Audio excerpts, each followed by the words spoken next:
Assalamualaikum warahmatullahi wabarakatuh. Perkenalkan, nama saya Rizky Juanda dengan NIM 2301411575. Baiklah anak-anak, pada pembelajaran kita hari ini Bapak akan menyampaikan materi IPAS tentang keseimbangan ekosistem fase C kelas 6. Metode pembelajaran yang akan Bapak sampaikan yaitu Bapak akan menggunakan diskusi, ekspresi, presentasi, natur studi, dan refleksi.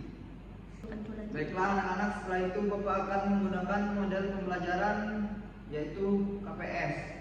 Setelah Bapak menjelaskan model pembelajaran, selanjutnya Bapak akan menjelaskan jenis media pembelajarannya, yaitu berupa alat peraga, rantai makanan ekosistem sawah, dan jenis bahan ajarnya yaitu berupa poster. Baiklah anak-anak, pada pembelajaran kita hari ini kita akan menggunakan capaian pembelajaran yaitu peserta didik mampu memahami hubungan antara komponen biotik dan abiotik serta pengaruhnya terhadap ekosistem, dan tujuan pembelajarannya yaitu memahami hubungan antar komponen biotik dan abiotik serta pengaruhnya terhadap ekosistem. Baiklah anak-anak, sebelum mengawali kegiatan pembelajaran kita hari ini, ada baiknya kita berdoa dan mengaji terlebih dahulu. Baiklah, untuk ketua kelas silakan dipimpin berdoa dan mengajinya. Baiklah anak-anak, di sini Bapak akan mengecek kehadirannya terlebih dahulu. Adit? Hadir.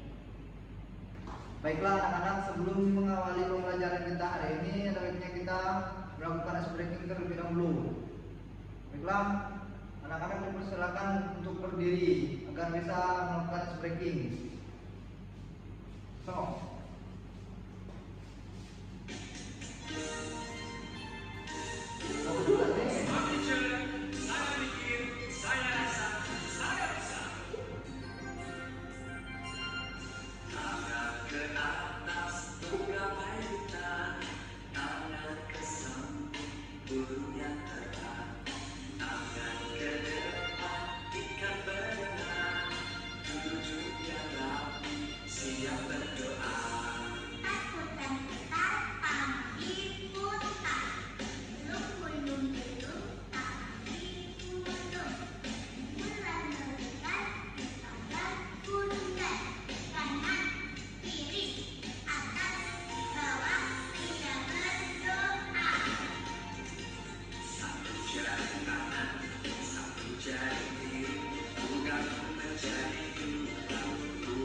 Baiklah anak-anak, di sini Bapak akan memberikan pertanyaan tematik kepada anak-anak.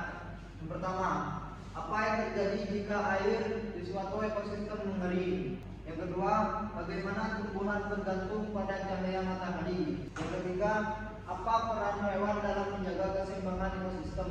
Yang keempat, bagaimana perubahan cuaca dapat mempengaruhi makhluk hidup di lingkungan? Dan yang terakhir, mengapa tanam penting bagi tumbuhan dan hewan? Baiklah anak-anak, di sini Bapak akan menjelaskan materi tentang komponen biotik dan abiotik yang Bapak akan sampaikan. Yang pertama, komponen biotik. Pengertian komponen biotik.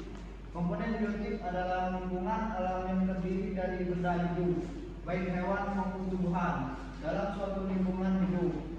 Terjadi interaksi antara lingkungan biotik dan lingkungan biotik atau sebaliknya. Ataupun contoh komponen biotik sebagai berikut. Yang pertama manusia, yang kedua hewan, yang ketiga tumbuhan, dan yang terakhir mikroorganisme.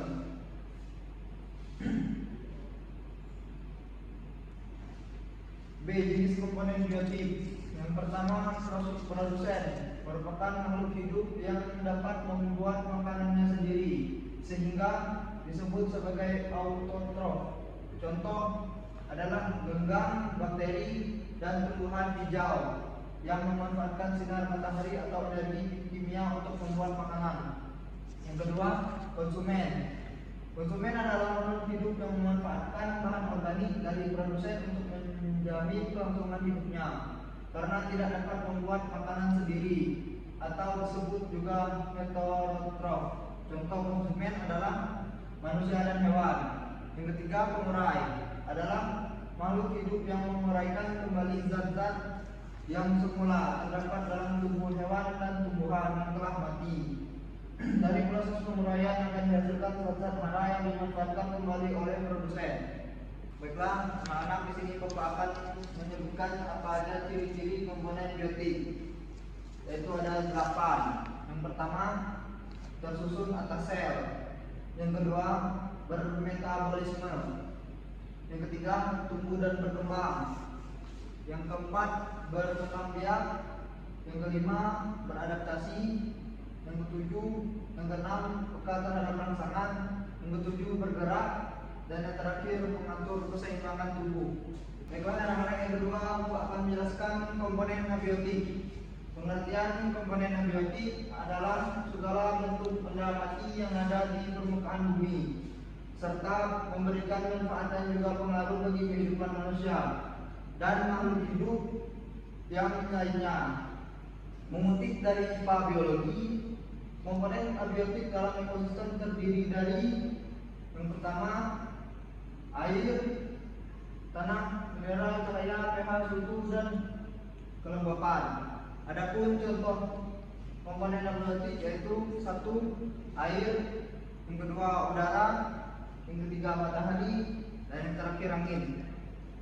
Baiklah anak-anak, setelah Bapak menjelaskan materi ekosistem biotik dan abiotik tadi, setelah itu Bapak akan menjelaskan LKPD. Baiklah anak-anak, sebelum menjelaskan LKPD, kalian harus membuat 5 kelompok yang terdiri dari 5 orang. Dan setelah itu Bapak akan menjelaskan rantai makanan ekosistem sawah. Yang pertama, di sini Bapak akan menjelaskan rantai makanan ekosistem sawah. Yang pertama ada produsen, yaitu sawah. Yang kedua ada konsumen 1, yaitu ada tikus. Yang ketiga ada konsumen 2, yaitu ular. Yang keempat ada konsumen 3, ada elang. Dan yang terakhir ada pengurai, yaitu jamur. Baiklah anak-anak, setelah Bapak menjelaskan rantai makanan ekosistem sawah tadi, kalian harus mengidentifikasi komponen biotik dan abiotik dalam ekosistem tersebut, lalu mencatatnya di LKPD yang Bapak suruh tadi.